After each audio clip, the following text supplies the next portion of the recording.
Hello बच्चों, कैसे हैं आप सब। आई होप आप सब पढ़ाई कर रहे होंगे, मस्त होंगे। और बिल्कुल पढ़ाई करना भी बहुत ज़रूरी है। आप लोगों का एग्ज़ाम आ रहा है तो मैं अब आप लोगों के लिए बहुत इंपॉर्टेंट क्वेश्चन लेके आई हूँ आज, जो आपके पॉलिटिकल साइंस से है, ठीक है। और ये हमारा वेरी वेरी इंपॉर्टेंट क्वेश्चन है, इसलिए इसको देखना बहुत ज़्यादा ज़रूरी है। पॉलिटिकल साइंस का बहुत इंपॉर्टेंट क्वेश्चन लाई हूँ मैं आपके लिए, तो प्लीज़ इस वीडियो में आप अंत तक बने रहिएगा। तो चलिए बिना वक्त गवाए हम वीडियो को स्टार्ट करते हैं। तो पहले क्वेश्चन की ओर चलते हैं। हमारा पहला क्वेश्चन क्या है, बर्लिन की दीवार का गिरना किसका अंत का प्रतीक था। पहले तो आप ये जान लो कि बर्लिन की दीवार क्या था। भाई बर्लिन की दीवार वो दीवार थी जो दो देशों को, मतलब दो समाजवादियों को बांटती थी। पूंजीवादी और समाजवादी को ये बांटती थी, ठीक है। बर्लिन की दीवार कितनी ऊंची थी पता है, 150 किलोमीटर ऊंची थी बर्लिन की दीवार। बर्लिन की दीवार 150 किलोमीटर ऊंची थी, ठीक है। अरे ये क्या हो रहा है। बर्लिन की दीवार 150 किलोमीटर ऊंची थी, ओके। और ये इसको गिराया किसने था, जब सोवियत संघ का विघटन हो रहा था, तब वहाँ की जनता ने इसे गिरा दिया था। 28 वर्ष तक ये दीवार खड़ी थी। कब तक खड़ी थी, 28 वर्ष तक बर्लिन की दीवार खड़ी थी, ठीक है। 28 वर्ष तक ये दीवार खड़ी रही। और इस दीवार का मकसद ही था पूंजीवादी और समाजवादी को, दो देशों को बांटना। यानी पहली दुनिया दूसरी दुनिया थे ना, जो पूंजीवादी यानी दूसरी दुनिया, समाजवादी मतलब पहली दुनिया, इन दोनों दुनिया को ही बांटती थी, पूर्वी और पश्चिम को। जर्मनी, पूर्वी जर्मनी और पश्चिम जर्मनी को ये बांटती थी बर्लिन की दीवार। बर्लिन की दीवार कब, और आपको पूछा जाएगा कि बर्लिन की दीवार कब गिराई गई, इसको कब तोड़ा गया, तो 9 नवंबर को ये तोड़ा गया, ठीक है। 9 नवंबर को तोड़ा गया ये। 9 नवंबर 1989 को बर्लिन की दीवार को तोड़ा गया था, ठीक है। 9 नवंबर 1989 को बर्लिन की दीवार को तोड़ा गया था। वहाँ की जनता ने ही तोड़ा था इसको, ठीक है। बर्लिन की दीवार कब खड़ी हुई थी, अगर पूछेगा कोई आपको, तो आप बोलना 1961 में खड़ी हुई थी। कब खड़ी हुई थी, बर्लिन की दीवार 1961 में खड़ी हुई थी, ठीक है। तो चलिए अब हम अगली, आई होप आप बर्लिन की दीवार का क्वेश्चन क्या है यहाँ पे। अरे ये क्या हो रहा है। चलो, बर्लिन की दीवार का क्वेश्चन है यहाँ पे, बर्लिन की दीवार का गिरना किसका अंत का प्रतीक था, तो ये शीत युद्ध के अंत का प्रतीक था, ठीक है। बर्लिन की दीवार गिरी तो ये पूर्वी और पश्चिमी जो पूंजीवादी समाजवाद में लड़ाई हो गया था, वो भी, जिसके कारण ये शीत युद्ध हुआ था। शीत युद्ध का मतलब क्या है पता है, लड़ाई होने वाला है लेकिन करता नहीं है। लड़ाई होगा ऐसा लगता है पर होता नहीं है, उसे हम शीत युद्ध कहते हैं। शीत युद्ध का अंत हो गया था बर्लिन की दीवार के गिरने से, ठीक है। तो अब चलिए हमारा अगला क्वेश्चन क्या है। हमारा अगला क्वेश्चन है, ग्लासनोस्ट वो पेरेस्ट्रोइका के नियम किसने दिए थे। तो बच्चों ये ग्लासनोस्ट और पेरेस्ट्रोइका के नियम है ना, ये हमारे मिखाइल गोर्बाचेव ने दिए थे। तो यहाँ गोर्बाचेव दिया हुआ है, इनका फुल नेम है मिखाइल गोर्बाचेव, जिन्होंने सोवियत संघ के सुधारों के लिए नियम लागू किया था। देखिए, ग्लासनोस्ट का मतलब होता है खुलापन, और पेरेस्ट्रोइका का मतलब होता है पुनर्रचना। वहाँ देश का खुलापन का मतलब होता है कोई भी देश आके आप सोवियत संघ के साथ व्यापार कर सकते हैं, किसी को रोके नहीं। और पेरेस्ट्रोइका मतलब है दोबारा सोवियत संघ की रचना करना, पुनर्रचना करना, इसको हम पेरेस्ट्रोइका कहते हैं। तो ये नियम है ना, ये नियम मिखाइल गोर्बाचेव ने दिए थे, ठीक है। मिखाइल गोर्बाचेव का जो शासनकाल था 1985 से 1991 तक, याद रखिएगा। हाँ, मिखाइल गोर्बाचेव का शासनकाल कितना तक था, 1985 से 1991 तक। 1991 तक मिखाइल गोर्बाचेव का शासनकाल था, ठीक है। तो चलिए अब हम आगे बढ़ते हैं। इसका आंसर आई होप आपको पता चल गया। अब हम आगे की ओर बढ़ते हैं। हमारा अगला क्वेश्चन की ओर क्या है, हमारा अगला क्वेश्चन, तो हमारा अगला क्वेश्चन है, हमारा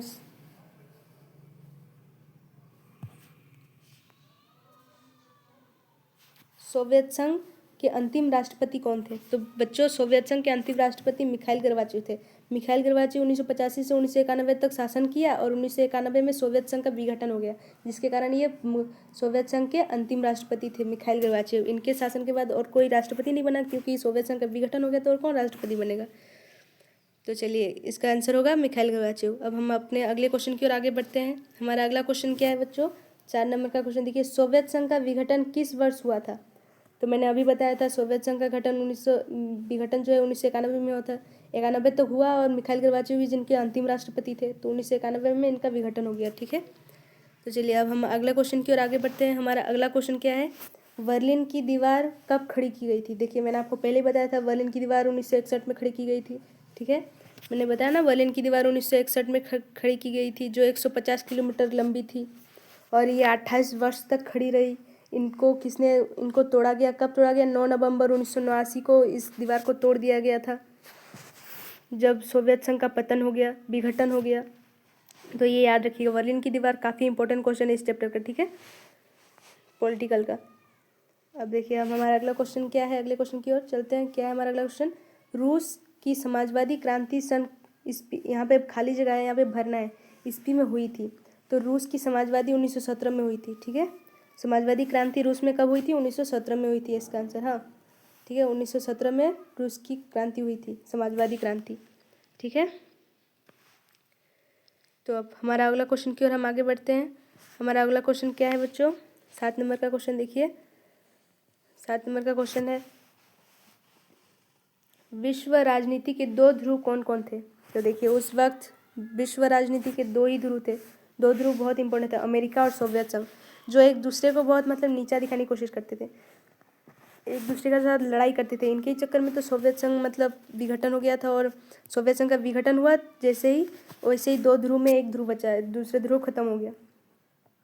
ये जो सोवियत संघ हुआ, जिसका विघटन हुआ, जिसके बाद अमेरिका ही राज कर रहा है, उसमें एक ही था अमेरिका को टक्कर देने वाला, वो सोवियत संघ था, जो हमेशा अमेरिका से लड़ता रहता था। इनके चक्कर में CTU आरंभ हुआ था।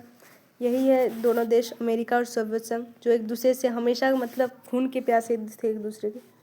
तो विश्व के राजनीति के 2 ध्रुव कौन कौन थे, अमेरिका और सोवियत संघ, जो अपने आप पे दोनों खुद को ताकतवर समझते थे, और ताकतवर थे भी। चलिए अब हमारा अगला क्वेश्चन की ओर आगे बढ़ते हैं, शॉक थेरेपी। हमारा अगला क्वेश्चन देखिए क्या है, शॉक थेरेपी का मंडल किस वर्ष लागू किया गया। बच्चों ये है ना बहुत इंपॉर्टेंट क्वेश्चन है, शॉक थेरेपी। शॉक थेरेपी का मंडल किस वर्ष लागू किया था, मतलब किस पर लागू हुआ था शॉक थेरेपी। शॉक थेरेपी है ना समाजवादी देशों पर, यानी सोवियत संघ पर। समाजवादी पूंजीवादी 2 देश होते हैं, ठीक है, पहली दुनिया और दूसरी दुनिया। समाजवादी में वही सोवियत संघ के देश जितने भी थे वही आते हैं, समाजवादी देश। इन पर लागू किया गया था शॉक थेरेपी। ठीक है, कल मैं आपको शॉक थेरेपी के बारे में पूरी डिटेल से बताऊंगी सब्जेक्टिव क्वेश्चन में। ठीक है, तो चलिए अब आगे बढ़ते हैं हम। सब्जेक्टिव क्वेश्चन बिल्कुल देखना, मैं उसमें आपको डिटेल में बताऊंगी शॉक थेरेपी के बारे में। ठीक है, तो चलिए अब हमारा अगला क्वेश्चन की हम आगे बढ़ते हैं, उसका आंसर तो हो गया। हमारा अगला क्वेश्चन क्या है, दूसरी दुनिया में निम्नलिखित में से कौन सा देश नहीं था। तो दूसरी दुनिया में कौन सा देश नहीं था, अमेरिका, क्योंकि दूसरी दुनिया तो सोवियत संघ था ही। सोवियत संघ में ब्रिटेन और जर्मनी तो शामिल थे, लेकिन अमेरिका जो था ये पहली देश था, पहली दुनिया था, क्योंकि इससे टक्कर हो रहा था इसका। तो ये पहली दुनिया, ये दूसरी दुनिया था, ये दूसरी दुनिया था, और ये पहली दुनिया था। ठीक है, चलिए अब हम अगले क्वेश्चन की ओर आगे बढ़ते हैं। इसका आंसर अमेरिका है। ठीक है, अमेरिका, दूसरी दुनिया नहीं था। अब हम अपने अगले ओर बढ़ते हैं। हमारा अगला क्वेश्चन क्या है बच्चों, हमारा अगला क्वेश्चन देखिए, सोवियत संघ के विभाजन के बाद रूस का प्रथम निर्वाचित राष्ट्रपति कौन था। मतलब सोवियत संघ का जब विघटन हुआ उसके बाद रूस का प्रथम निर्वाचित राष्ट्रपति कौन था। तो येल्तसिन था। कौन था, येल्तसिन। उसके सोवियत संघ के विघटन के बाद वापस येल्तसिन राष्ट्रपति बना था। ठीक है, प्रथम निर्वाचित राष्ट्रपति। अब हमारा अगला क्वेश्चन की हम आगे बढ़ते हैं। अगला क्वेश्चन क्या है बच्चों, अगला क्वेश्चन 1917 में रूस में समाजवादी राज की स्थापना किसने की थी। तो ये ना लेनिन ने किया था।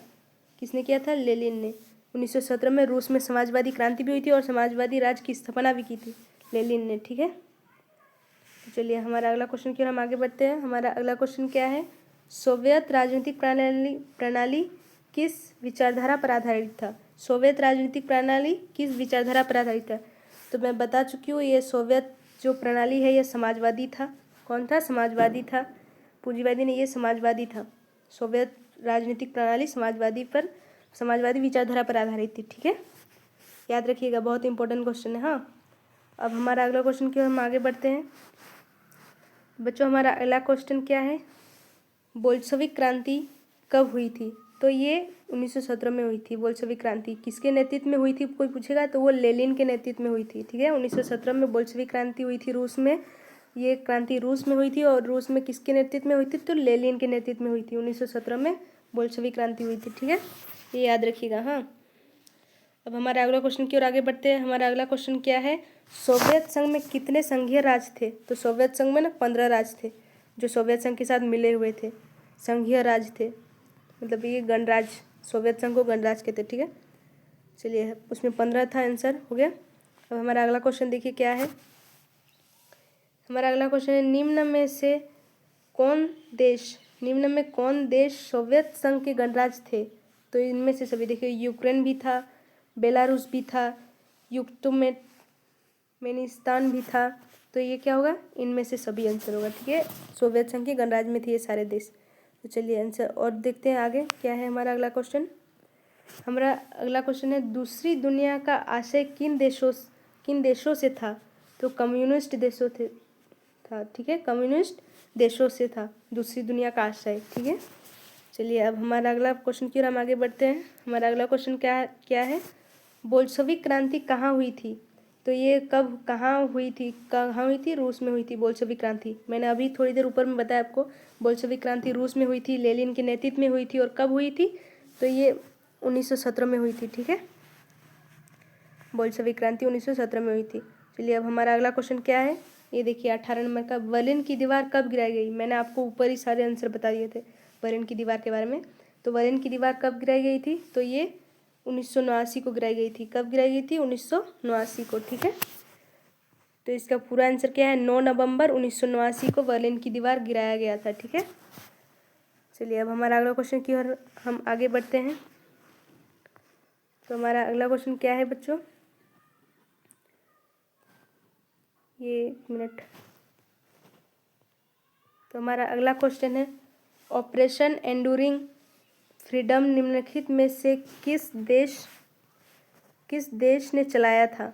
ये जो ऑपरेशन एंड्यूरिंग फ्रीडम निम्नलिखित में से किस देश में चलाया था, किस देश के द्वारा चलाया गया था। जैसे हमारा ऑपरेशन सिंदूर भारत ने चलाया था, तो वैसे ही ऑपरेशन एंड्यूरिंग फ्रीडम निम्नलिखित में से किस देश ने चलाया था। तो ये यूएस ने चलाया था। किसने चलाया था, यूएस ने। ठीक है, चलिए अब हमारा अगला क्वेश्चन क्या है, हमारे अगले क्वेश्चन की ओर आगे बढ़ते हैं। और बच्चों ये हमारा आखिरी क्वेश्चन है। आज मैं आपके लिए 20 इंपॉर्टेंट क्वेश्चन लेके आई थी जो आपके लिए बहुत ही एग्जाम में इंपॉर्टेंट पाए जाएंगे। ये आपको पूछा ही जाएगा, आप देख रहे हैं, इनमें से कम 4-5 सवाल तो बिल्कुल पूछे जाएंगे, इसकी गारंटी है। ठीक है, तो प्लीज़ ऐसे ही इंपॉर्टेंट सवाल अगर आपको और चाहते हैं तो प्लीज़ मेरे चैनल को सब्सक्राइब कीजिए, शेयर कीजिए और जितना हो सके इस वीडियो को शेयर कीजिएगा। और मैं आपसे वादा करती हूँ मैं आपके लिए रोज़ ऐसे इंपॉर्टेंट क्वेश्चन, सब्जेक्टिव ऑब्जेक्टिव सारे क्वेश्चन लेके आऊँगी। और आज अगर मुझे इसमें लाइक दिखेंगे, सब्सक्राइब दिखेंगे अपने चैनल में, तो मैं आपको इसके बारे में बहुत डिटेल से बताऊँगी, बोल्शेविक क्रांति के बारे में, बर्लिन की दीवार के बारे में। अगर आप जानना चाहते हैं तो प्लीज़ मुझे सपोर्ट कीजिए। ठीक है, मैं आपके एग्ज़ाम तक सारी तैयारी करवा दूँगी अगर आप लोग मुझे सपोर्ट कीजिएगा तो। चलिए हमारा लास्ट क्वेश्चन क्या है, हमारा लास्ट क्वेश्चन है, बोल्शेविक क्रांति के नेतृत्व में किसने किया था। ये लेनिन ने किया था। बोल्शेविक क्रांति लेनिन ने किया था, रूस में किया था। कब किया था, 1917 में किया था। ठीक है, तो चलिए थैंक यू, धन्यवाद मुझे अपना इम्पोर्टेंट इतना वक्त देने के लिए, अपना कीमती वक्त मुझे देने के लिए थैंक यू। और कल हम फिर अगले वीडियो में मिलते हैं ऐसे ही इम्पोर्टेंट क्वेश्चन के साथ। तो मेरे प्यारे भाई बहनों, मुझे सपोर्ट करना, आप लोगों की छोटी बहन हूँ मैं भी। तो चलिए बाय बाय, अगले वीडियो में मिलते हैं, बाय।